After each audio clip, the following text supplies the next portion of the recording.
Afternoon, ladies and gentlemen. Good afternoon. I want you all to continue to enjoy your lunch while we have the business portion of our luncheon today. We have a little bit of change of characters up here. Our president, Cindy Gueli, is a little bit under the weather. The Vice-President John Edwards and I are going to try to fill in for her. I'm Bill Brown, the past president of AOI. I'm going to move things on quickly so that we can afford our guest speaker as much time as he needs without being rushed, and hopefully have some Q&A for you all at the end of the program. I've got Cindy's script here that I'm going to partially read from and try to win to make sure that I get everything in that she would, because we know how thorough she is. One thing I'll miss with her not being here today is if you've been attending luncheons this year, each month Cindy's been featuring the history of one of AOI's founders. So I don't know who the founder was that was going to be revealed today, but I'm sure she'll just back it up and she'll have that presentation at the June luncheon. We want to welcome a new member who this is her first time here since joining. It's Carol Ann Hilton. She identified herself. She's right back here at the bartender.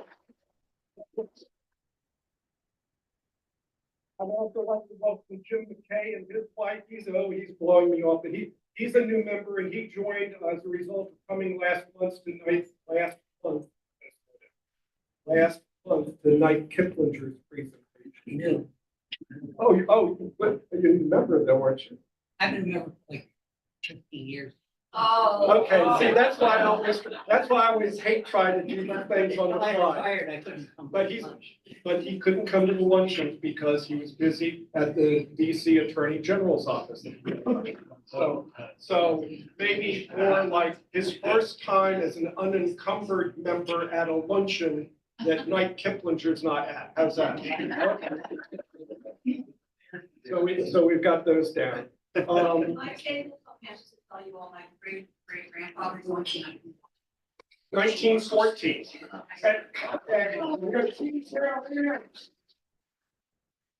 It's kind of hard to hear from up here, but was there an AOI relationship back then? Or? Yeah, my great grandfather joined in 1914. Wow, there you go.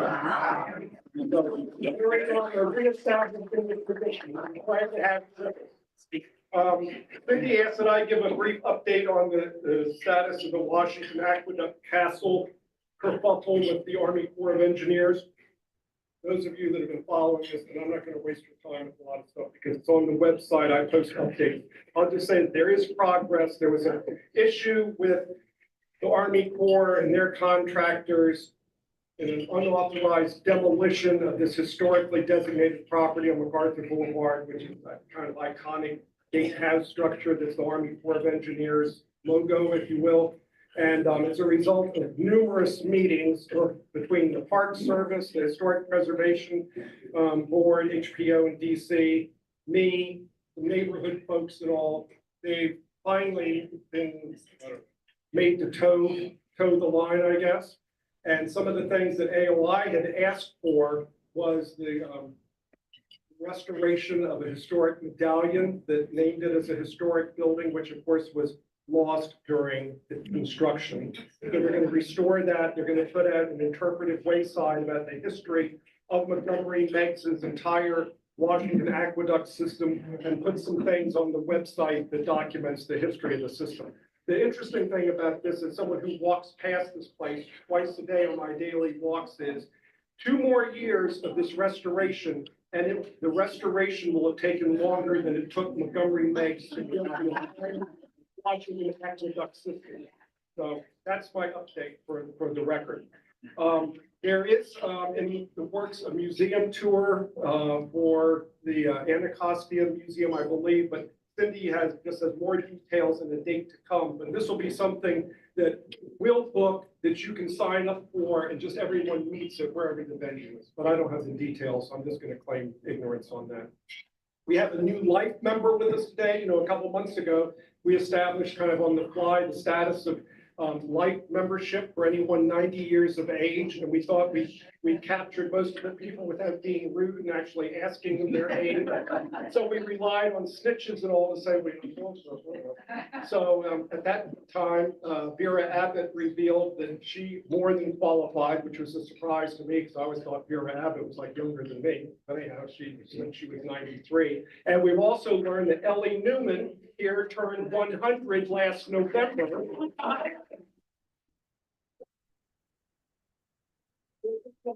Now learning that, so we can include her on our life member page on our website, and we will get a certificate out to her. She's also recognized by the Mayor's Office of Aging and Reward Free Council member as well, I believe. Is that right, Pat?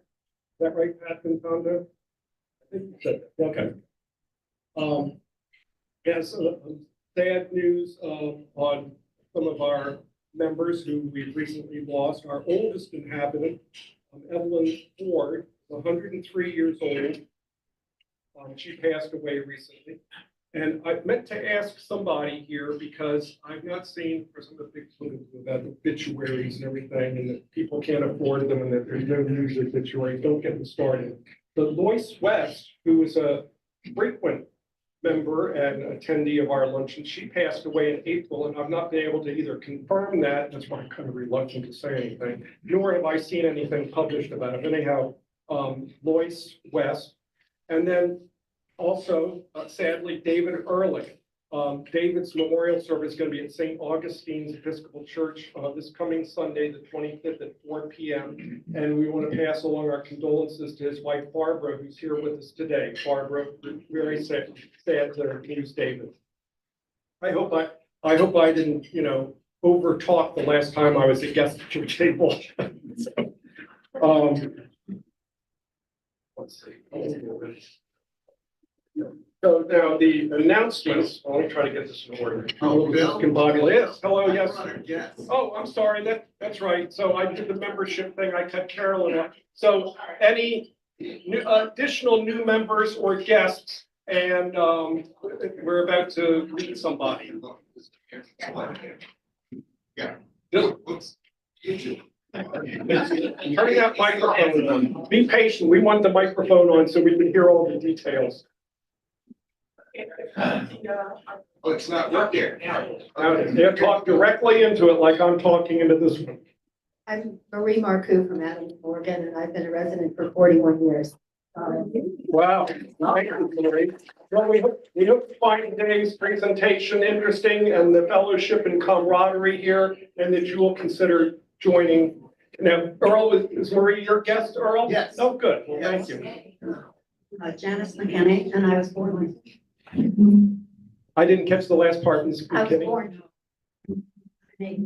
Great. There are not too many of us. Other guests or members? You have to speak up. Gary Scott, to your right in front of you, Carolyn has a guest. Gary's right to your right. Turn right. You go straight. There you go. Gary? My guest is Doug Weimer. He lived in the district for how many years? Over 50 years. Wow. Thank you and welcome. We hope Gary can convince you to join our organization. It's still one of the best bargains in town at a year. It's only $10 to join, but then it's $25 a year after that, unless, of course, you're a life member. Yes, Barbara? My guest today is Marjorie Whitman. Marjorie? I'm Marjorie Whitman, and I live in the Southwest, and I moved to Washington in 1988. Wow. Welcome, Marjorie. We rely on the earls and you all to keep an eye on things going on in the southwest part of our city. Thank you very much. I was talking to someone earlier about the future of the Capitol Skyline Hotel and what its future was going to be in terms of whether it's going to be redeveloped and all. Of course, it's a sort of a landmark as it is because Craig, remind me the architect? Who? Lapidus, right? Lapidus. So who knows what's going to happen with that. I've been asked to, if you came in, you noticed the scaffolding and all around the Whitmore House outside. They're undergoing an external renovation. They have a grant from, and I didn't quite get that, I think it's through the National Park Service or the National Park Service Foundation. And of course, they are always looking for matching gifts and everything. So there's a brochure about Whitmore House and about their restoration efforts. And of course, the Women's National Democratic Club hosts us here, and we're very appreciative of having this great venue for our monthly luncheons. Okay, I'm going to try to rattle off these events before I turn the microphone over to Nelson for a trivia question.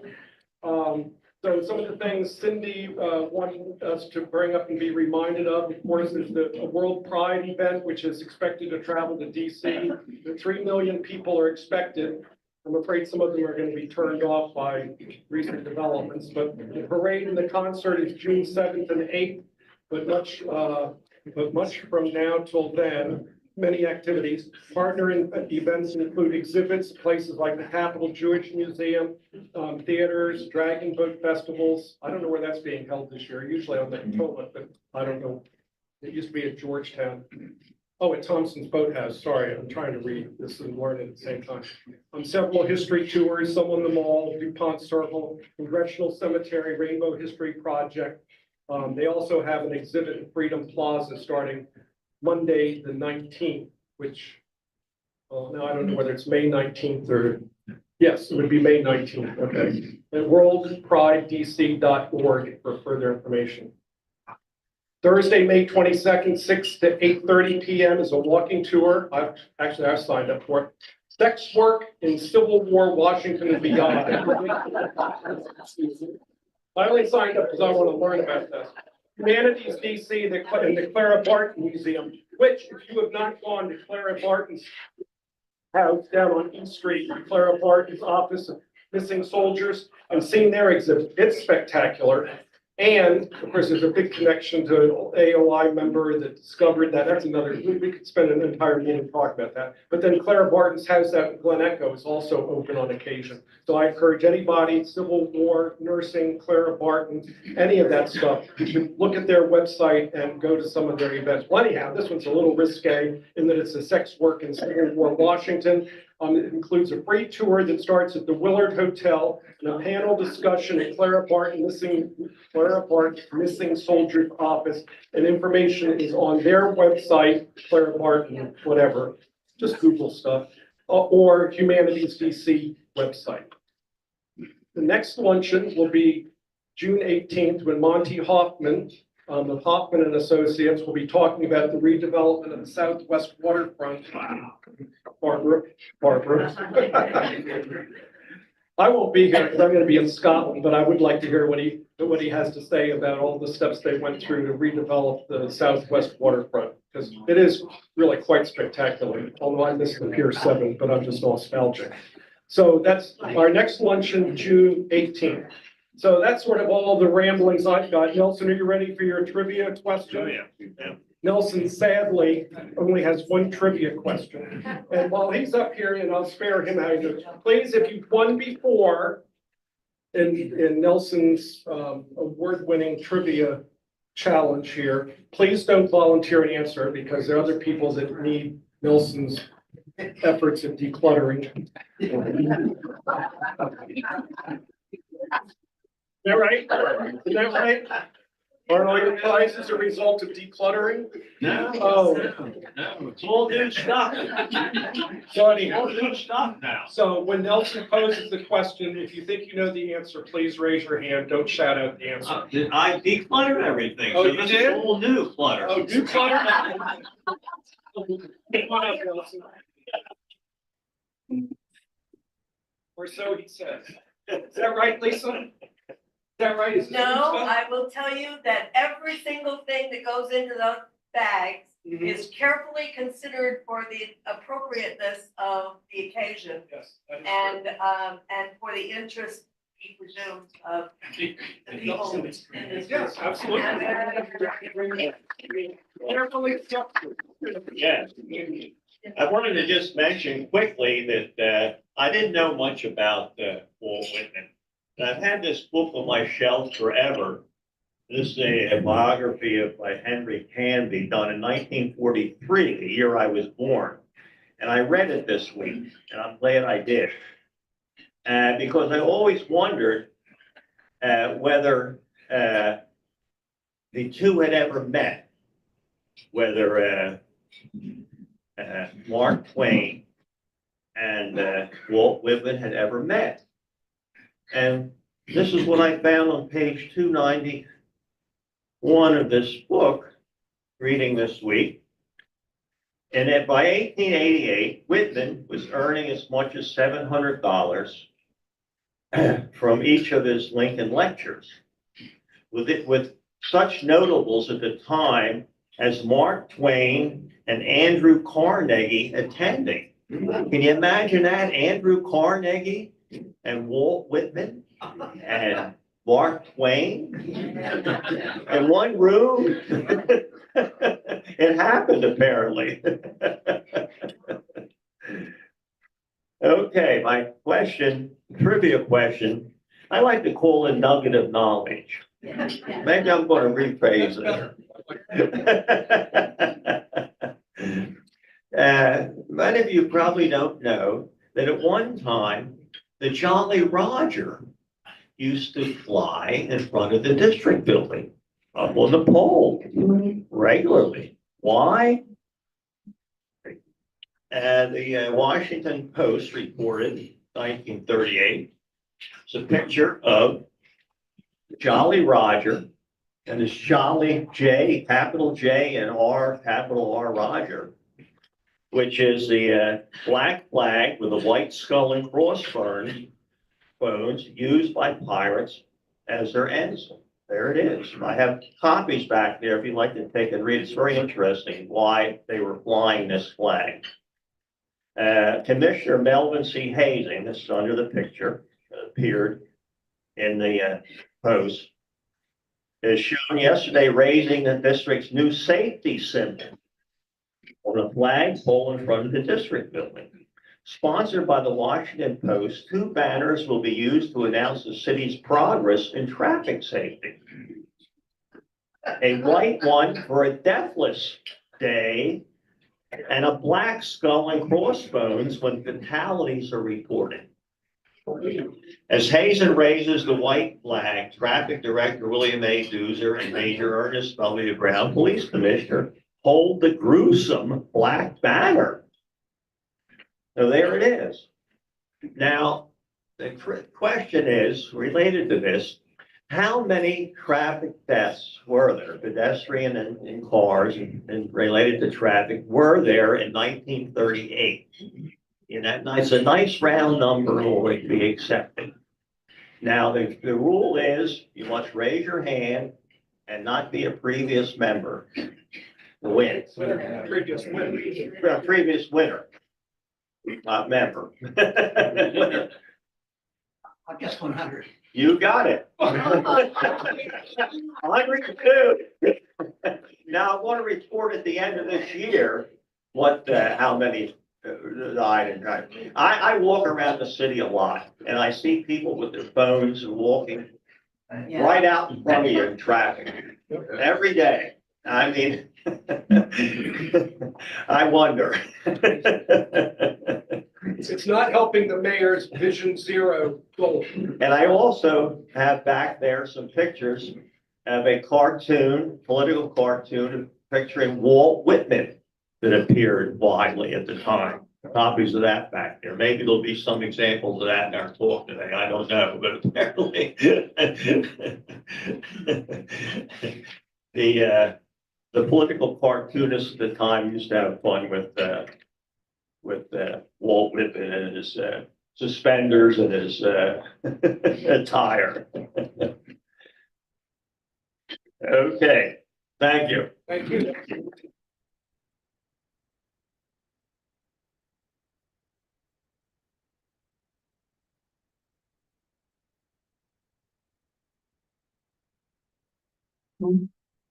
Now for our featured presentation, I'm John Edwards, the current Vice President of AOI. I'm playing tag team with Bill this afternoon in Cindy's absence. So to introduce our featured speaker for today, Martin Murray is a published scholar of the life and works of poet Walt Whitman. with a particular focus on Whitman's Washington years. His work has appeared in Blackwell's Companion to Walt Whitman, Woodbridge's Walt Whitman Encyclopedia, the Yale University Library Gazette, Washington History Magazine, and the Walt Whitman Quarterly Review.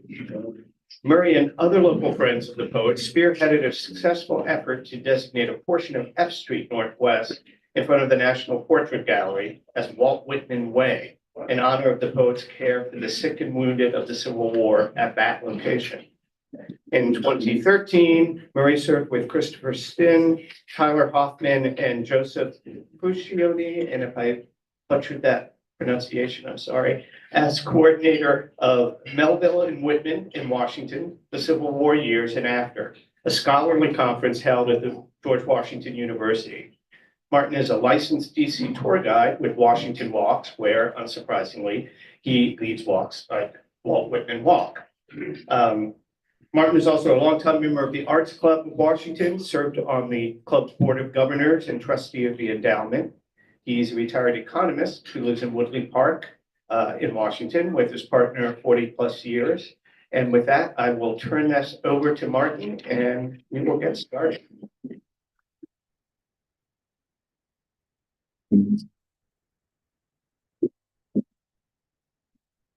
Thank you very much for that lovely introduction. Am I speaking loudly enough for you all? The microphone tends to wobble. Yes, it does. It doesn't cooperate. Here we go. Is that all right with everyone? Well, thank you very much for inviting me to speak with you today. I've known Bill for a long time. Bill and I appeared on a panel together. You were saying in 2011, right, Bill? We were talking about a friend of Walt Whitman's, actually Francis Michael Doyle, who was the brother of what we presume to be Walt Whitman's lover at the time, Peter Doyle. And Francis Michael Doyle ended up being the very first casualty of the Metropolitan Police Force. So we were talking about the origins of the Metropolitan Police Force. So it was really fun to do that.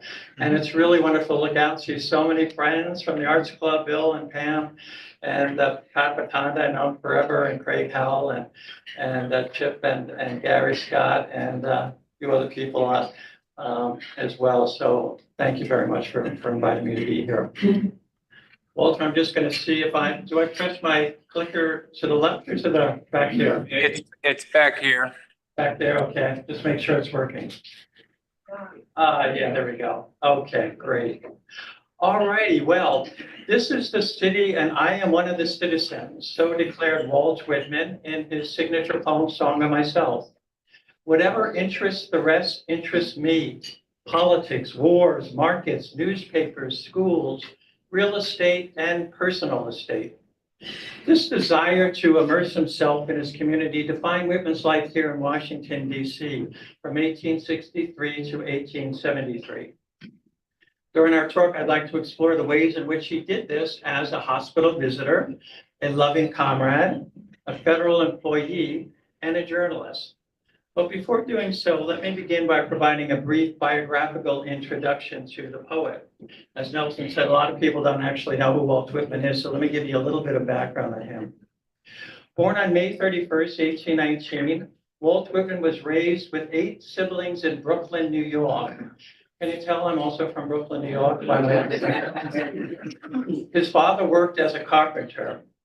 Walt was apprenticed to a printer, and he was entranced immediately by the printed word. Soon he pursued a career in journalism in the thriving world of New York cutthroat journalism. But he found that hopping from one paper to another due to disagreements with the pro-slavery politics of the Democratic Party disillusioned him with his profession. In the early 1850s, he dropped out and joined his father and brother in building houses. Whitman also started writing poetry, and in doing so, he revolutionized the art form. That's okay. Oops, you go too far. Has Walter disappeared on us? There we go. Whitman's first book of poem was called Leaves of Grass and was published July 4, 1855. Intended as a love letter to America on its 79th birthday, the rambling, unrhymed verse celebrated the sacred everydayness of what the poet called the divine average American life. Butcher boys, opera divas, Manhattan firemen, Indians, God masquerading as a loving bedfellow, runaway slaves, mothers of equal sons and equal daughters, shipbuilders, prostitutes, and preachers were few of the characters who inhabited Whitman's America. Loafing, sweating, gabbing, wrestling, singing, farming, fishing, healing, and copulating were some of their activities. Procreant love between a husband and a wife, and passionate same-sex friendships were the glues that bound Whitman's Americans together. The poetic suitor's advances were welcomed by some, spurned by others, and ignored by most. Ralph Waldo Emerson hailed Whitman's work as, quote, the most extraordinary piece of wit and wisdom that America has yet contributed, while the critic Rufus Griswold called Whitman a scurvy fellow, and his poems a mass of stupid filth. By the time Walt Whitman arrived in Washington City during the second year of the Civil War, the 43-year-old poet was a figure of considerable notoriety. The news dreaded by every family with a son in uniform came to the Whitmans of Brooklyn in December 1862. Walt opened his copy of the New York Herald and saw his brother, George Washington Whitman, listed among those wounded in the Battle of Fredericksburg, Virginia. Fearing the worst, Walt hurried to Washington, where he expected to find George mortally wounded in one of the city's many makeshift hospitals. Failing to find George after several days searching, Whitman obtained a military pass to visit the Union Army camp at Falmouth, Virginia, opposite Fredericksburg. The Lacey Mansion, shown here, served both as military headquarters and as a hospital. Upon arriving, Whitman recorded a gruesome sight: a heap of amputated feet, legs, arms, hands, a full load for a one-horse cart. To his great relief, however, Whitman found George in a relatively healthy state. He had miraculously walked away from the battleground below Marie's Heights with a shrapnel wound to his jaw that would rapidly heal while Whitman was staying with him. Walt spent 2 weeks with his brother, recording camp life in his journal and visiting injured soldiers in the field hospital. Poems describing the carnage soon took shape. In one, Whitman entreats, look down, fair moon, and bathe this scene. Pour softly down night's nimbus floods on faces ghastly, swollen, purple, on the dead on their backs with arms tossed wide. Pour down your unstinted nimbus, sacred moon. Leaving Falmouth on December 28, 1862, Whitman was asked to help convey the wounded to Washington's hospitals. He departed from a quiet creek and traveled up the Potomac River. He recalled, on the boat, I had my hands full. One poor fellow died going up. Once in Washington, Whitman visited the patients he had accompanied from Virginia and met other injured soldiers. Before long, he was visiting the hospitals daily. Opposed to slavery and secession, which he called the twin evils, Whitman decided to remain in Washington to serve the Union through ministry to its wounded and to chronicle its struggle from the unique perspective of the hospital bedside. Certain he could make something of this experience, he wrote to Ralph Waldo Emerson, I desire and intend to write a little book out of this phase of America, already brought to hospital in her fair youth. Before long, his efforts bore fruit, with Whitman publishing prose pieces in the New York Times and the Brooklyn Daily Eagle about his hospital experiences, a book of war poems called Drum Taps. Later, he incorporated this work in memoranda during the war and his autobiography, Specimen Days, and in subsequent editions of his collected poetry, which he always called Leaves of Grass.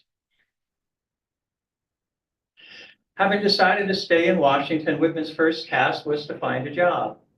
He was fortunate that his former publisher, Charlie Eldridge, was working for U.S. Army Paymaster Lyman Hapgood. Their offices were on the top floor of the 5-story Corcoran Building at Pennsylvania Avenue and 15th Street, which is shown here. Today, that's the Washington. Oh, I'm pointing in the wrong direction. Yeah, there we go. So that's the Corcoran Building. At the very top floor was the paymaster's office. Eldridge got Walt a job copying reports and doing other minor clerical chores. This photograph shows a Union mule team hauling artillery, and that would have been a very familiar sight to Whitman and other residents of Washington. Also familiar was what Whitman called the clank of crutches. He heard as soldiers ascended and descended the long staircase, 5 stories for their pay. At one time, the poet rented a room in a 3-story brick building shown directly next to the Corcoran in this photo. Sorry, what year was that?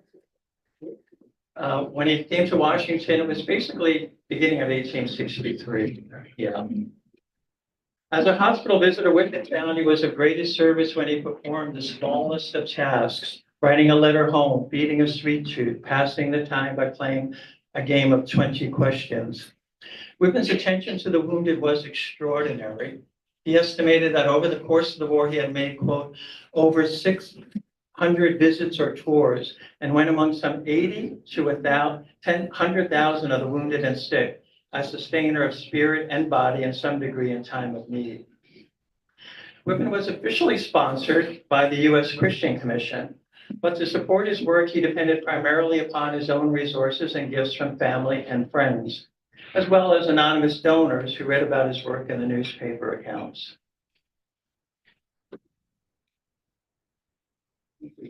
Okay, that was good.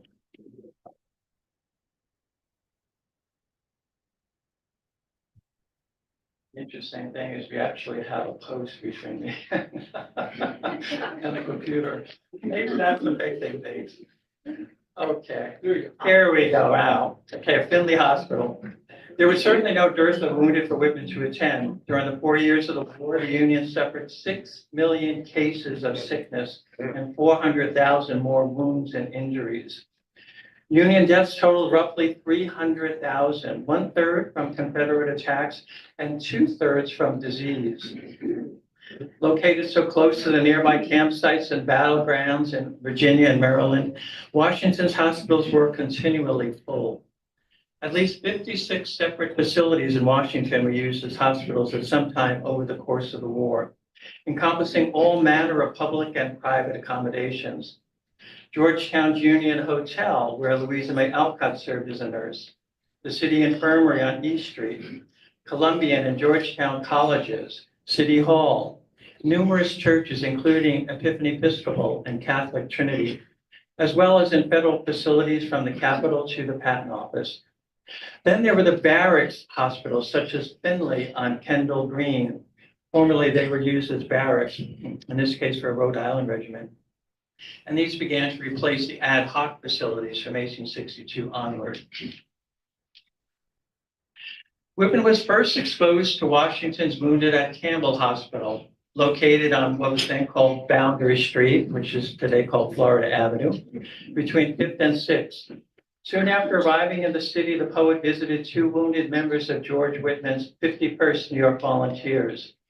One, John Lowry, was recovering from the amputation of his left forearm, and another, Amos Bliat, his feet had been frozen. One day, Whitman brought an ice cream to share with the patients. He wrote to his mom, "Some of the men surely cannot live, but they quite enjoyed it." Another time, the poet journeyed out to Harewood Hospital on the grounds of William Wilson Corcoran's country estate near Soldiers' Home off 7th Street. Whitman sat by the side of Thomas King, a former soldier in the 2nd District Colored Regiment, as a Catholic priest administered the last rites to the dying consumptive. Of Washington's many hospitals, Whitman visited Armory Square most often. As he explained in a letter to his mother, "I devote myself much to Armory Square Hospital because it contains by far the worst cases, most repulsive wounds, has the most suffering and most need of consolation.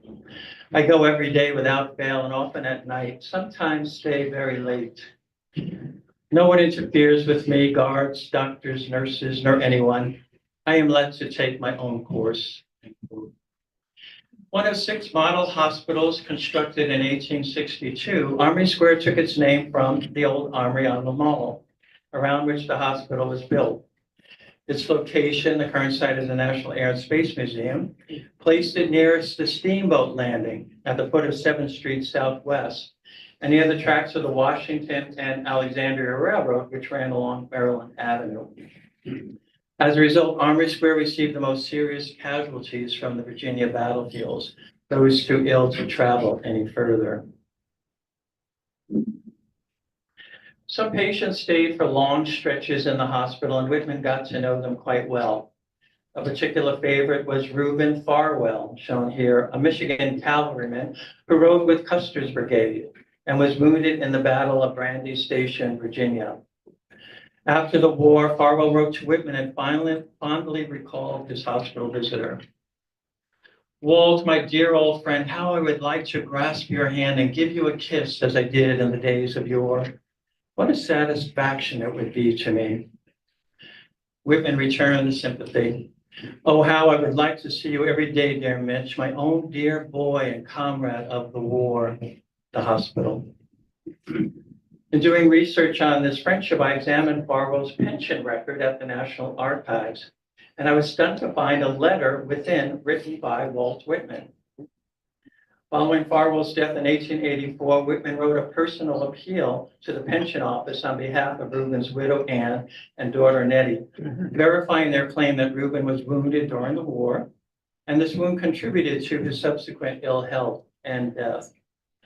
Whitman writes to the pension office, I knew Reuben Farwell as a first-class soldier of a Michigan regiment. He was in Ward A, Armory Square Hospital. I was with him off and on for some months and remember the case perfectly well. He had a very bad foot wound, and I should judge it something that would deteriorate his health and incapacitate him through life afterward, till his death, and even tend toward that event, which, as I understand, occurred about a year ago. No doubt Whitman had Reuben and other soldier friends in mind when he penned the closing stanza of his wound dresser poem. Returning, resuming, I thread my way through the hospitals. The hurts and wounded I pacify with soothing hand. I sit by the restless all the dark night. Some are so young, some suffer so much. I recall the experience, sweet and sad. Many a soldier's loving arms about this neck have crossed and rested. Many a soldier's kiss dwells on these bearded lips.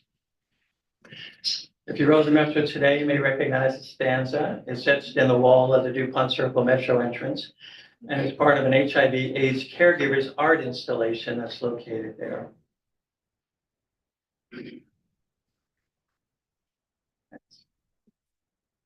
Living in Washington, of course, gave Whitman a bird's eye view of Abraham Lincoln.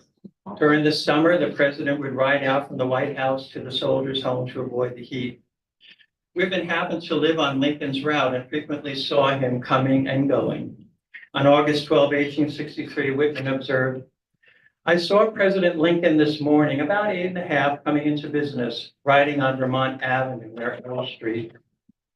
He always has a company of 25 or 30 cavalry with sabers drawn and held upright over their shoulders. Mr. Lincoln on the saddle generally rides a good-sized, easy-going gray horse, is dressed in plain black, somewhat rusty and dusty, wears a black stiff hat and looks about as ordinary in attire as the commonest man. I see very plainly Abraham Lincoln's dark brown face with the deep-cut lines, the eyes always to me with a deep, latent sadness in the expression. We have got so that we always exchange bows and very cordial ones. As I noted in Whitman's young adulthood as a newspaper editor, he was a Democratic Party stalwart. However, he became disillusioned with the party's accommodation of slavery, and particularly its extension to new territories. Whitman embraced explorer John Fremont's run for president in 1856 as a newly established Republican Party standard bearer, And he also enthusiastically supported Lincoln's bid in 1860 and 1864. Whitman remained a loyal Republican for pretty much the rest of his life. I just added that for Nelson's benefit. Nelson was complaining earlier that he feels like the loneliest man in town is there. Republican here in Washington. Well, Walt Whitman was a lifelong Republican also. A few days prior to Lincoln's second inauguration, Whitman joined a throng of well-wishers at the White House. He writes, "Never before was such a compact jam in front of the White House. All the grounds filled and away out on the spacious sidewalks. I was in the Russian side with the crowd, surged along the passageways, the blue and other rooms, and through the great East Room, upholstered like a stage parlor. Crowds of country people, some very funny. Fine music from the Marine Band off in a side place. I saw Mr. Lincoln dressed all in black with white kid gloves and a claw hammer coat, receiving, as in duty bound, shaking hands, looking very disconsolate, and as if he would give anything to be somewhere else." Almost 4 years to the day after the Confederate attack on the flag at Fort Sumter, Robert E. Lee surrendered to U.S. Grant, and the war more or less ended. Shortly after, however, the Union was to suffer its last great sacrifice, the death of President Lincoln. Whitman was home visiting his mother for the Easter holiday when news of the assassination came. Walt and his mother Louisa were so overcome that all day they could either eat nor drink. They could only silently pass the newspapers to one another. It being an early spring, the lilac bush in the Whitman yard in Brooklyn was already in bloom.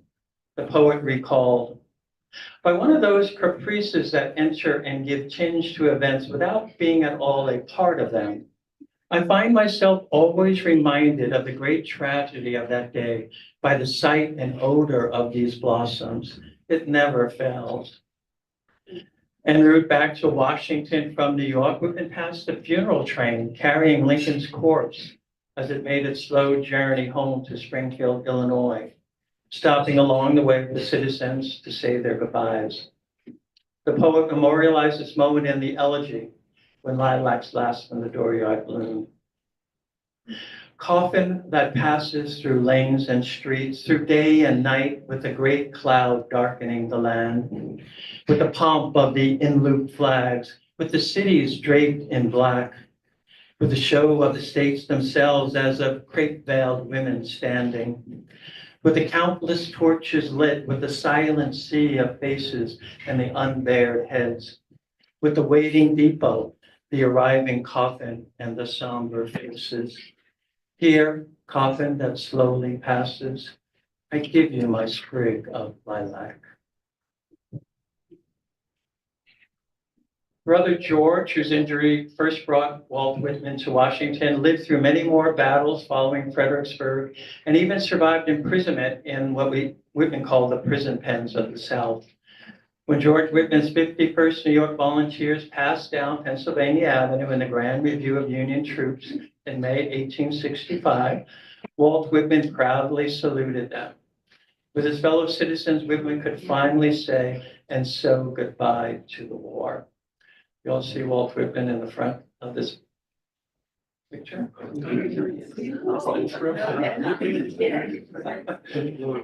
This is a marvelous painting that was actually done by Frank Wright. And Frank Wright was probably a member, wasn't he? Maybe Bill Brown. Frank was a longtime instructor of art at George Washington University. I know he was a member of the Cosmos Club, Gary and Chip, but a really wonderful guy. And he did this Union Army parade. Mm-hmm. But he also included Walt Whitman in it. He was a big lover of Walt Whitman as well. Many people have an image of Walt Whitman as a bit of a loner. The first modern day biography of Whitman by Gay Wilson Allen is even titled The Solitary Singer. But I wanted to dispel this picture a bit by talking about Whitman's social life here in Washington and the friends who surrounded him, who also made significant contributions of their own to the city.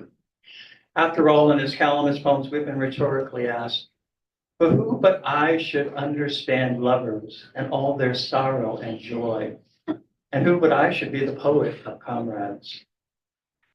Well, let's begin with Peter Doyle, who is shown beside Whitman, watching the Grand Review in this painting by Frank Wright. See Doyle there? He's facing away from Walt Whitman. Frank actually based it on a photograph. I think we'll see the photograph a little bit later. The romantic friendship that Walt Whitman shared with Pete certainly embodied the love of comrades celebrated in Whitman's Calamus poems. Doyle and Whitman met one winter's evening in Washington, D.C. The 21-year-old Doyle was the conductor on a Pennsylvania Avenue horse car that ran from the Navy Yard all the way to Georgetown. Whitman got onto Doyle's car as it stopped on the Capitol grounds. The 45-year-old Whitman was the car's sole passenger. Doyle recalled, "We were familiar at once. I put my hand on his knee. We understood. From that time on, we were the biggest sort of friends." In some respects, Doyle seems like a very unlikely companion for America's poet. Doyle was born in Limerick, Ireland on June 3, 1843, and emigrated with his family at the age of 8, settling first in Alexandria, Virginia, and then in Richmond. There in Richmond, Doyle came into manhood armed as a Confederate soldier against the Union that Whitman held so dear. A marginally literate working man, Doyle was no intellectual or social match for Whitman, who was the well-known poet and federal employee. There we go, nicer picture, Peter. Yet in ways that mattered more, Doyle was precisely the kind of man Whitman loved best. The poet always followed his own counsel, laid down in the preface to 1855 Leaves of Grass to, quote, "Go freely with powerful, uneducated persons." In Doyle's youthful grace and good health, he was a welcome tonic for the war-weary Whitman, who had spent the previous 2 years in Washington's Army hospitals nursing the wounded. The comrades spent long afternoons riding the streetcar or eating fresh melons at Center Market. Evenings were reserved for moonlit walks along the Potomac River. Whitman would recite Shakespeare's sonnets to Doyle, and we think Doyle probably recited his favorite limericks to Whitman. After all, he was from Limerick. They attended the U.S. Marine Band concerts held on the president's lawn, and Doyle recalled that Whitman would hum his favorite airs along with the band. Whitman himself remembered, "We would walk together for miles and miles, never sated. Often we would go for some time without a word, then talk. Pete a rod ahead or I a rod ahead. It was a great, a precious, a memorable experience. To get the ensemble of Leaves of Grass, you have to include such things as these. The walks, Pete's friendship. Yes, such things, they are absolutely necessary to the completion of the story."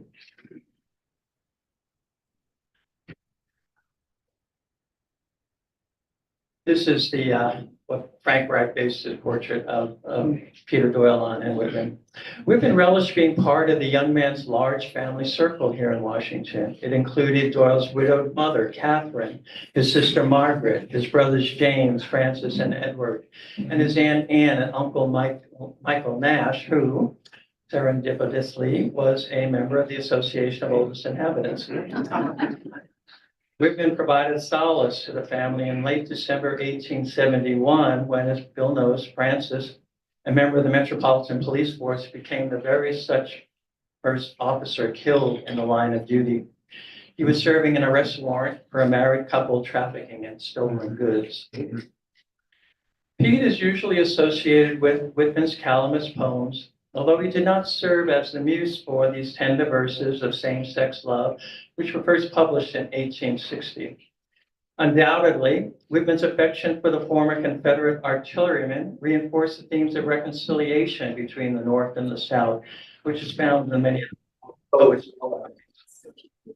More significantly, Peter Doyle inspired the eyewitness narrative of Lincoln's assassination found in Whitman's prose. Doyle was present at Ford's Theater on that fateful Good Friday, and he actually saw Booth jump to the stage after killing the president. The home of William and Ellen O'Connor was always a welcome place to Walt Whitman. They even provided Whitman a room when he first moved to Washington, D.C. Right away, Whitman developed a habit of spending most Sunday evenings with the O'Connors and a host of other invited friends. It might include his former publisher, Charlie Eldridge, the poets John and Sarah Piatt, Frank Baker, Georgetown professor who became superintendent of the zoo, John Hay, who was Lincoln's White House secretary, J. Hubley Ashton, the assistant attorney general, and John Burroughs, a popular nature writer. Ellen O'Connor recalled that their shared circle of friends at the time formed a veritable Philomathian society, in which she said, no subject, whether under the heaven above or in the earth beneath, was ignored. Philosophy, history, religion, literature, authors, ancient and modern, language, music, and every possible question as to the conduct of the Civil War. Everything was discussed and every side was heard. Whitman and William O'Connor were introduced in 1860 in Boston by Charles Eldridge, who published Whitman's poems, and also O'Connor's abolitionist novel, Harrington, A Story of True Love. Before coming to Washington, where he clerked with the Treasury Department's Lighthouse Board, O'Connor had been editor of the Saturday Evening Post in Philadelphia, and had also tried his hand as a daguerreotypist, a poet, and a short story writer. It was O'Connor who secured for Whitman his first federal clerkship with the Indian Bureau and the Attorney General's office. Whitman described O'Connor as born sample of the flower and symbol of olden time first-class knighthood here in the 19th century. O'Connor was a fiery champion of Whitman, writing editorials on his behalf to national papers and famously defending him when Walt was fired from his first federal job. And again, many years later, when Whitman's Leaves of Grass was banned in Boston, literally, by District Attorney Oliver Stevens in 1882. Ellen O'Connor was a lifelong advocate of civil rights for African Americans. She was an associate and biographer of educator Myrtilla Minor, who in 1851 had established what was then called the Colored School for Colored Girls, in the district. A trustee of the Myrtilla Minor Fund, Mrs. O'Connor helped oversee construction in 1877 of a building to house the Minor Normal School. Frederick Douglass spoke at its dedication. The Minor Normal School eventually merged with its white counterpart to form DC Teachers College, which in turn became the University of the District of Columbia. Ellen O'Connor also makes an appearance in Whitman's memoranda during the war. Whitman recalled that a young Connecticut soldier patient had, quote, a hankering for a good homemade rice pudding. Mrs. O.C., hearing his wish, made the pudding herself, and I took it up to him the next day. He told me he lived upon it for 3 or 4 days. One way in which Whitman was one of the citizens in Washington, D.C. truly was his employment. Throughout his time here, he worked in some capacity or other for the federal government. As we discussed, upon arriving in Washington in 1863, he secured a copyist job in the Army Paymaster's office. But Whitman's ambition was for a more permanent government sinecure. Whitman turned to no less an eminence than Ralph Waldo Emerson for a reference to present to Secretary of the Treasury Salmon Chase. Emerson responded to Walt, if you wish to live in that least attractive of cities, I must think you can easily do so, perhaps better in the journalism than in the departments. Nevertheless, Emerson did pen the requested letter to Chase. It reads, Dear Sir, Mr. Walt Whitman of New York writes me that he wishes to obtain employment in the public service in Washington. Permit me to say that he is known to me as a man of strong original genius, combining with marked eccentricities, great powers and valuable traits of character, a self-relying, large-hearted man much beloved by his friends, entirely patriotic and benevolent in his theory, taste, and practice.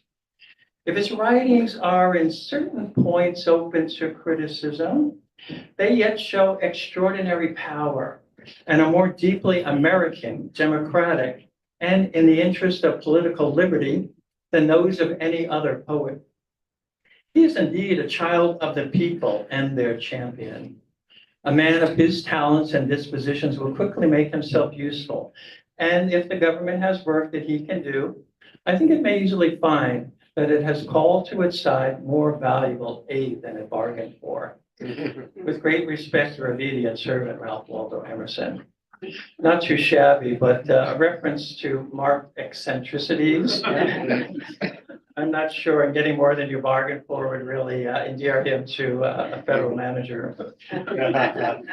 Whitman persuaded his friend and Pace's intimate, John Townsend Trowbridge, to present Emerson's letter to Chase. Here's a picture of Mr. Chase, Salmon Chase. Unfortunately, the letter did no good. Trowbridge reported back that Chase, quote, said, he considered Leaves of Grass a very bad book. And he did not know how he could possibly bring its author into the government service, especially if he put him in contact with gentlemen employed in the bureaus. Chase, however, did keep Emerson's letter, as he had always desired the great man's autograph. I often think of the line from The Godfather, leave the gun, take the cannoli. Whitman kept at his Army paymaster job. In January 1865, though, Whitman managed to secure an entry-level clerkship in the Interior Department's Bureau of Indian Affairs, located then in the Patent Office building, which is today the National Portrait Gallery. This job came about through the efforts of William O'Connor and Assistant Attorney General J. Hubley Ashton, who wrote on Walt's behalf to William Otto, the Assistant Secretary of the Interior. The Indian job was a sort of consolation prize. O'Connor has unsuccessfully tried to get Walt set up as the Assistant Librarian of Congress, which he thought would perfectly suit the poet.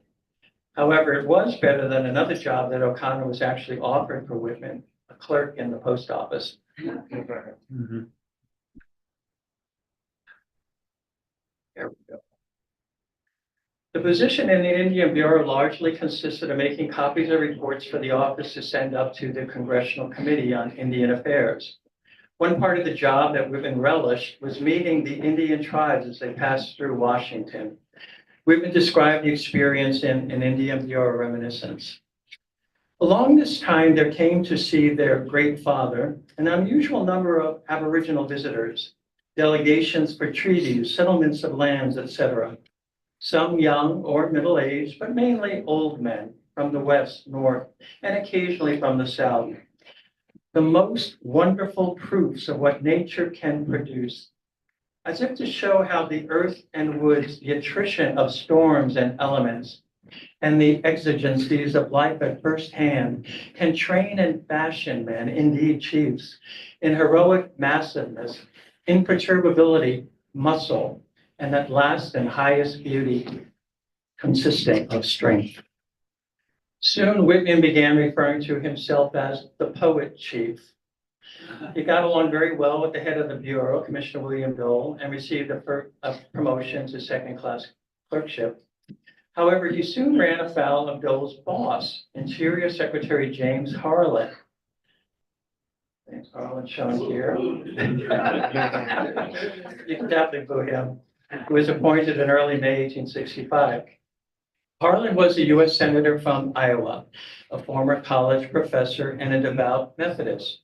Soon after his appointment, Harlan issued a circular to the bureau's heads to, quote, report as to the loyalty of each of the employees under him, and also whether there are any whose fidelity to duty or moral character is such as to justify an immediate dispensation of their services, end quote. Doyle, we know where this is going. Doyle assured the secretary that all of his employees were loyal and of good moral character. However, one evening, Harlan happened to be passing through the bureau's office when he came upon Whitman's desk and saw lying there a copy of the infamous Leaves of Grass. Upon learning that the poem's author was one of his employees, Harlan ordered that he be fired. O'Connor and Ashton tried to reason with Harlan, but to no avail. Harlan told him, I will not have the author of that book in this department. If the President of the United States himself should order his reinstatement, I would resign sooner than I would put him back. Well, fortunately, Whitman did have friends at the Attorney General's office. This shows James Speed, the Attorney General, appointed originally by Abraham Lincoln. The one concession Harlan made was that he wouldn't object to Whitman working elsewhere in the government. Ashton then spoke with his boss, Attorney General James Speed, who agreed to hire Walt. Walt Whitman's fire was a cause celebrated, particularly after the publication by William O'Connor of a tract called The Good Great Poet, a polemic against Harlan and in defense of his friend Walt. As a result, Whitman gained a lasting sobriquet, along with a new lease on his government career. Whitman remained in the Attorney General's office until leaving Washington in 1873. In fact, he held on to the job a full year more by subletting it to a substitute, which apparently was an accepted practice then. By the time he left, he had been promoted 2 more times, rising to the rank of 4th class clerkship and earning an annual income of $1,600. I don't know if for what it's worth, that would be worth $30,000 today. Generally, Whitman was quite happy there, serving under 5 successive attorneys general: James Speed, Henry Stanbury, Orville Browning, William Evarts, Ebenezer Orr, Amos Ackerman, and George Williams, and 2 presidents, Andrew Johnson and Ulysses S. Grant. Whitman was the original group of employees when the Department of Justice was officially created on July 1st, 1870, from the offices of the Attorney General and the Solicitor of the Treasury. These were momentous times for his office when you think about it. The military trial and execution of Lincoln's assassins, which Whitman's superiors had to justify and defend. The constitutional crisis posed by the impeachment of President Johnson, and the implementation of Grant's Reconstruction Program, including enforcement of the Ku Klux Klan Act of 1871.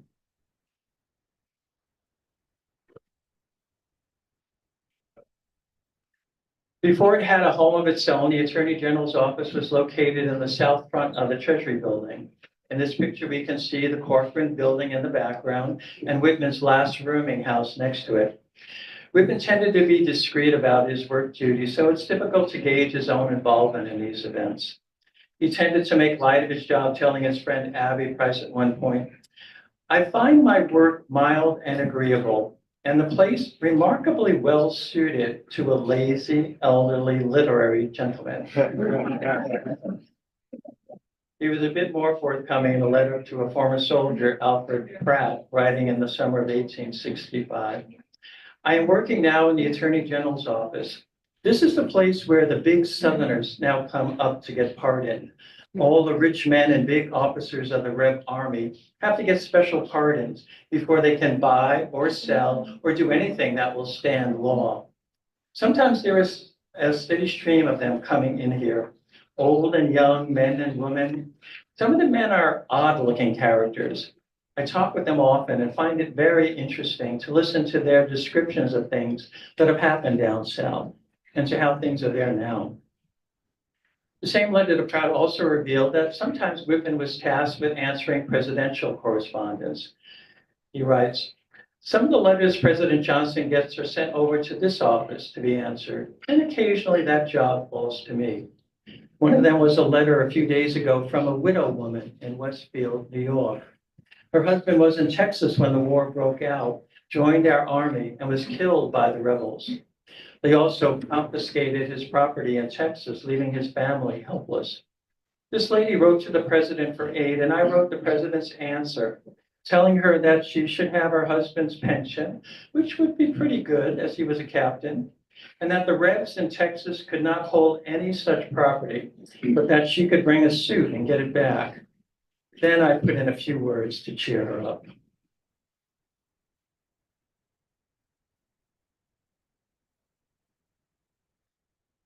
In one work memo that has surfaced, we find Whitman summarizing a bribery case against a federal judge, Lyman Munson, in the Montana Territory.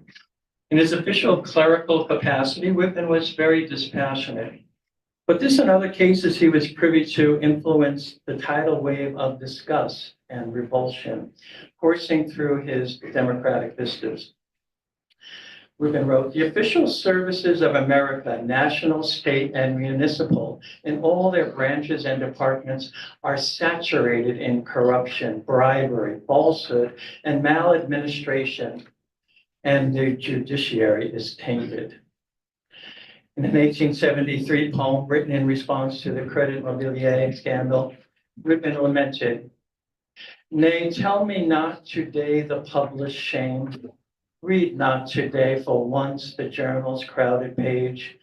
The merciless reports verbatim, still branding forehead after forehead. The guilty column following guilty column. Today to me the tale refusing, turning from it, from the white capitals of the nation turning." Now, finally, I'd like to turn to Whitman's role as an occasional correspondent for the district's newspapers. Recall that before Whitman was a poet, he was a journalist. At the tender age of 12, he had his first signed article published in the New York Mirror. Whitman later wrote, "How it made my heart double beat to see my piece on the pretty white paper in nice type." And if there are any authors here who's had the same response when they were published, I think I did. Soon enough, Whitman was the lead editor of a succession of Brooklyn and Manhattan papers, including the New York Aurora, the Long Island Star, and the Brooklyn Daily Eagle. And for a short time, he even worked in New Orleans as editor of the Crescent. Although not a full-time occupation during his Washington years, journalism constituted an important outlet for the writer Whitman. During the Civil War, he was a bedside correspondent, as I mentioned, writing to the New York Times and the Brooklyn Eagle of his hospital visits. Following the war, Whitman contributed occasional squibs, as he calls them, to the local Washington papers. Anybody recognize this figure? Bill Brown might. This is Crosby Stewart Noyes, who is the longtime editor of the Washington Evening Star. Among his publishers was Crosby Stewart Noyes, the owner-editor of the Star. Whitman also published in the Sunday Herald, the Sunday Morning Chronicle, and the Daily Morning Chronicle. Typically, Whitman's pieces were quick sketches of city life, written anonymously, but featuring Walt Whitman as the subject or central character. In the last few years, I've been lucky to find a half dozen previously uncollected pieces of Whitman's Washington journalism, and I thought I might sample two of them to show the topics the poet is engaged in. The first article is titled "Washington as a Central Winter Residence" and shows Whitman in the role of civic booster. Published in January 1872 in the Evening Star, it captures the emerging Gilded Age society. Whitman writes, "Americans are migratory and like change of scene. To those who can afford it, wherever they go in summer, flitting abroad, or to the uttermost parts of the land, it is getting to be generally agreed they cannot do better than rendezvous here for the winter." However, rather than touting the political and moneyed elite, Whitman promotes the artistic, cultural, scientific, and educational advantages of Washington, D.C. Quote, "The great Corcoran Art Gallery will form an art nucleus for the entire nation. The Congressional Library already is one of the first-class libraries of the world. The Smithsonian Institution, the Naval Observatory, Coast Survey, Hydrographic and Signal Offices, with other public departments, gather here a body of scientific men of the highest attainments, such as are found collected nowhere else in the country," end quote. I think we could agree with that today. Whitman notes that students from around the country flock to the city's three colleges, and he name checks Columbia, which today is George Washington University, Georgetown, and Howard University. They make good use of the numerous libraries, the scientific collections, the botanic gardens and conservatories, the government anatomical museum, the pleadings in the Supreme Court, and the debates in Congress. Whitman notes approvingly, "For the first time in the history of Washington, the city has streets sufficiently well paved to allow of a pleasure driving every day through the winter. And the brilliant spectacle on Pennsylvania Avenue of an afternoon is a foretaste of what the future will show when the wealth of the country shall congregate here, as it is beginning to do, for its winter Newport or Saratoga." I feel like we should have a shout out for Boss Shepherd at that point. Whitman concludes that the city, with its social, literary, political, musical, and scientific attributes, will vie with that of any capital in Europe. In the same issue, Whitman followed up with an article called The Authors of Washington, in which he celebrates the city's emergence as a literary center. Writers in such diverse fields as law, medicine, astronomy, physics, political science, music, history, medicine, natural science, philology, philosophy, biography, journalism, literary criticism, engineering, fraternity, poetry, fiction, ethnography, and religion are all represented. The extensive enumeration reflects Whitman's broad view of literature, which he claimed in Democratic Vistas, quotes, tills its crops in many fields.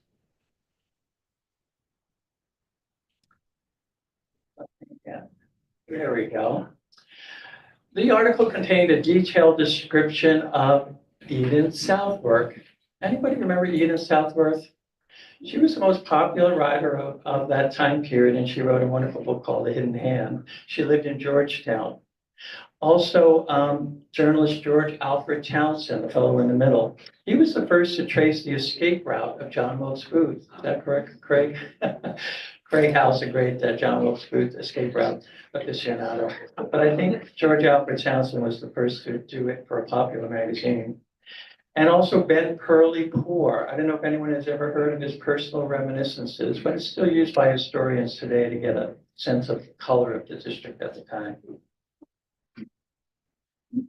Unsurprisingly, the article notes the presence in the city of, quote, the poet Walt Whitman, a clerk in the Attorney General's office.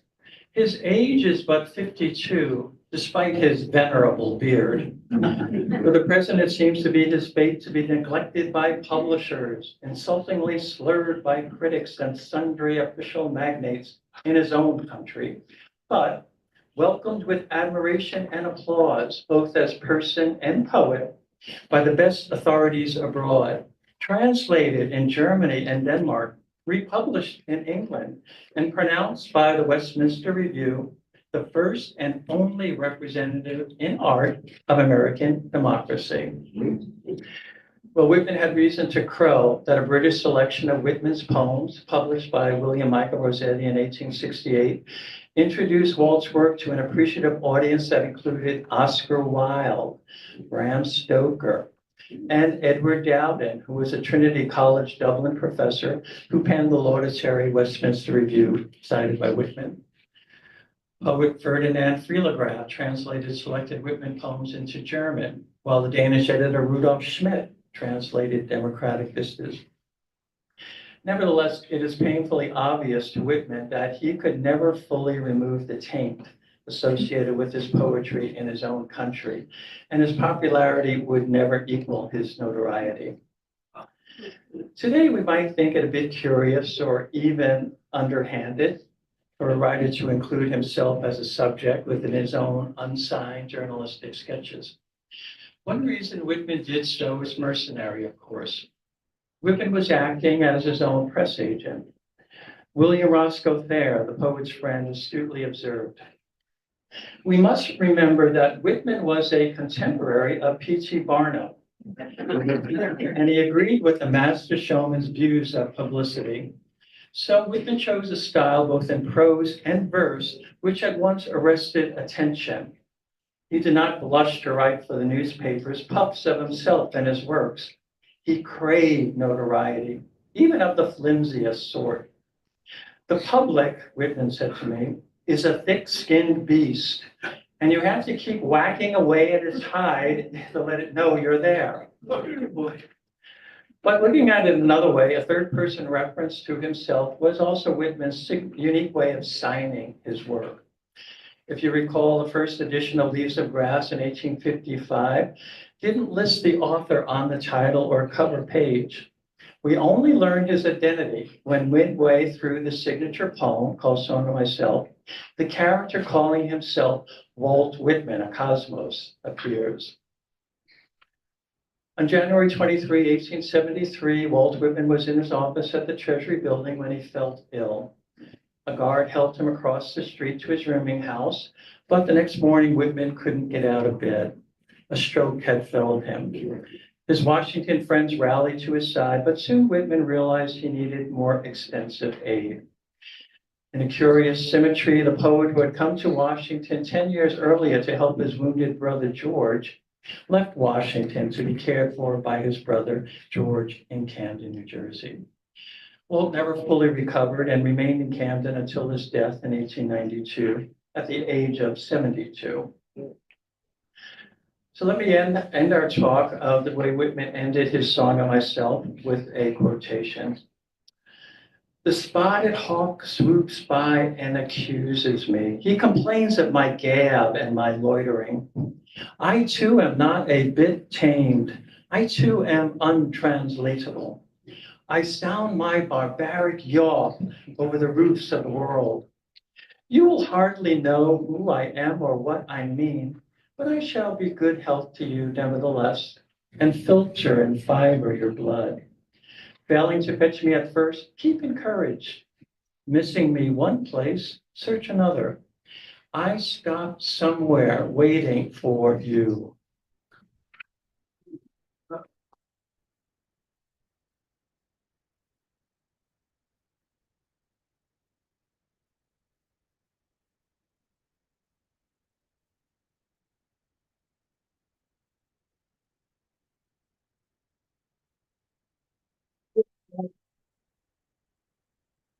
We have some time. Are there questions for Martin? Okay, I'm gonna, if there's not a microphone back there, I'll bring this one to you. Carolyn has one.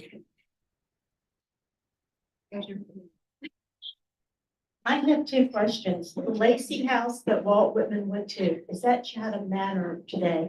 Yes, yeah, it's called Chatham Manor, yeah. I encourage people to go there. It's a beautiful home. And it was given by Mr. Pratt of Pratt and Whitney, General Electric. It was given to the National Park Service. So it's technically between Route 3 and Route 1 on the Stafford County side in Falmouth, Virginia. And the easiest way to get it would be by Route 3. Yeah, I've been really fortunate. Craig Howell in particular, he's done a number of tours for a cultural group we belong to. And we've been to Fredericksburg a number of times. We've been to Chatham, called the Lacey Mansion back then for the owner, I guess, at the time. Yes, and so he did not go into the city of Fredericksburg. He just stayed on the north side of the river. Yeah, this was pretty much after the war was, the battle had already been fought. And of course, it was a terrible Union defeat. George Washington Whitman, his brother, he was literally underneath Murray's Heights. Remember, the reason the Union lost so badly was because the Confederates were all on the heights. And the Union soldiers kept being told, advance across really a killing field. And George was one of the soldiers who was being asked to advance. And he got a gunshot or a shrapnel shot, went through one cheek and out the other. George Whitman very, very phlegmatic about the wound. When Walt Whitman showed up, he was just totally like, what are you doing here? But Whitman was so concerned because as the war began, Whitman had started already visiting hospitals in Brooklyn and Manhattan. And he realized that if a soldier was in a hospital and he didn't have any attention, bad things could happen very quickly. So that's why Walt Whitman decided to come to Washington. He figured, well, I'm going to find my brother and at least make sure he gets the attention he needs. But it turned out he didn't really need the attention. Then he continued on throughout the war. He was in the Battle of Petersburg. Again, I'm going to refer to my friend Craig Howe. We took a really wonderful tour of Petersburg. He was captured in one of the battles there. George Whitman, he was in prison in Richmond and then in Danville, Virginia. So he had a rough time, George Whitman. And he ended up, by the time he left his regiment, he started as a private, he ended up as lieutenant colonel. So he was kind of a good example of, sort of the common man rising through this circumstance. But he was lucky in the Battle of Mars Heights because the sunken road. Yeah, the sunken road. That stone wall, 10,000 federal troops tried to reach the wall. Yeah, it was a pretty miserable. And my second question is, in his photographs, I mean, he looks like the typical artist. His hair's kind of wild. Was he considered, kind of, artsy, avant-garde? All the other photographs, I think, of that time period, the people were so well groomed for the portrait. And his hair is always kind of wild. The later ones, he seems to have toned down in appearance. But I just kind of wondered about his younger pictures. Yeah, most of Whitman's portraits, he is a little bit unkempt, I'd say. This is a number of years ago, and you can get access to this online if you're interested in Whitman's Civil War time. But this is a Matthew Brady photograph. He was a little bit better dressed, although he is wearing a hat because he loved wearing hats. But he does have a suit jacket on. And Whitman actually was the most photographed literary person of the 19th century. We don't count Mark Twain because he extended into the 20th. Mark Twain actually had more photographs. And I think I read recently Frederick Douglass was the most photographed figure of that time period. So had lots of pictures. A lot of them were taken here in Washington, D.C. Matthew Brady's studio, Alexander Gardner. The first photograph I showed was Alexander Gardner, the one that was on your program originally. And Whitman was friends with Alexander Gardner. Yeah. Yes, I thought you might end with a picture of his tomb in Camden. According to the book, Hamby's book, it cost $25,000. Yeah, that was a big scandal at the time because, of course, Whitman went to Camden, New Jersey, lived with his brother, sort of hands him out.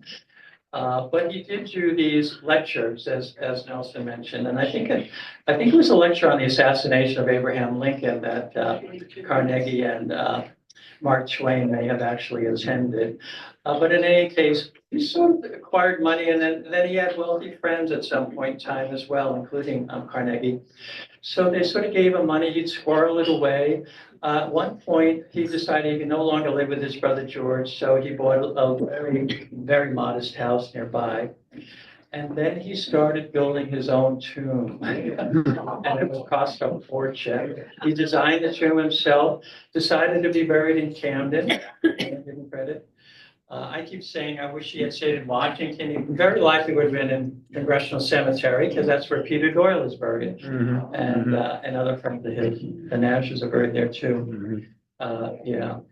Tim Hannaford has a question. Hi, just quickly, Martin, I've worked for many years with your husband at the Treasury Police Union. Oh, And I've always heard yeah. about you, but I am so grateful for your talk Oh, thank you. because you just had a way of bringing Walt Whitman to life. So I really appreciate it. My quick question is, you alluded to his fame in Europe and around the world. And do I recall correctly that Oscar Wilde came to meet him? And if so, could you tell us a little bit about that? Yes, yeah, both Oscar Wilde and Bram Stoker visited Walt Whitman in Camden. So Oscar Wilde was invited to do a tour. It was for a brand new musical by, oh gosh, who's the guys who did Pirates of Penzance? Gilbert and Sullivan, yeah. And it was basically a musical that made fun of aesthetes like Oscar Wilde. And Oscar Wilde was game. He said, sure, I'll go and I'll talk about the aesthete movement because nobody in America knows what this musical will be about unless they see an actual aesthete. So Oscar Wilde traveled all over the nation, even went to lead mining towns in Colorado. But he did stop in Camden, New Jersey because he wanted to visit with Walt Whitman. And he later said that the kiss of Walt Whitman remained on his lips. And then Bram Stoker, before Bram Stoker became famous as the author of Dracula, he was basically the press man, or what do you call the guy who helps an actor? Yeah, kind of his major guy who would arrange everything for him. For Henry Irving, who was not Henry Irving, who was the actor, the Shakespearean actor. I'm sorry, I'm losing it. But anyway, the famous Shakespearean actor came to America. Bram Stoker accompanied him. And he said, well, if we're in Philadelphia, I want to visit Walt Whitman because I first read his poems as a student in Ireland, because Bram Stoker and Oscar Wilde both were from Ireland. And they probably were introduced to his work by Edward Dowden, who was the Trinity College Dublin professor, big fan of his. Thank you. You're welcome. Okay. Thank you, Martin. You're Thank you. welcome.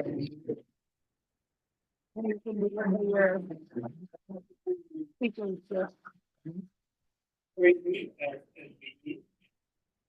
like to give you a certificate from the AOI or PhD.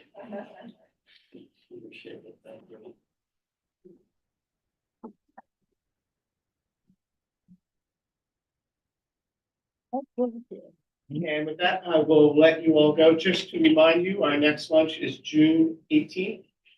Monty Hoffman of Hoffman Associates will be talking about redevelopment of the Southwest waterfront. So see you then.